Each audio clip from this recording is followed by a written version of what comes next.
అయ్యో, ఇంట్లో సామాన్లు అన్నీ అయిపోయినాయి. ఇప్పుడు ఏం చేయాలి? ఒకసారి వరుణ్ కాల్ చేసి చెప్తా.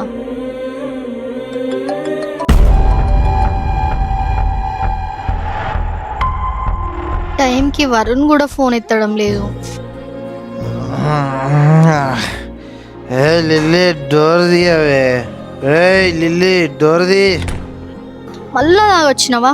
ఎన్నిసార్లు ఫోన్ చేయాలి నీకు? ఏ నా జాబ్ పోయింది. ఏంది?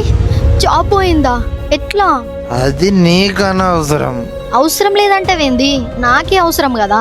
ఇంటి ఓనర్ వచ్చి రెంట్ అడుగుతుండు, ఇంట్లో సామాన్లు అయిపోయినాయి. ఇవన్నీ ఎట్లా ఇప్పుడు? నువ్వు మోసుకోవే.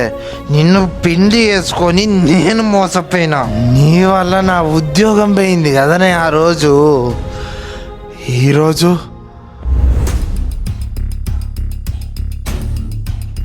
ఆ రోజు నువ్వు అలా బరి తెగించడం నా కళ్ళతో చూసానే.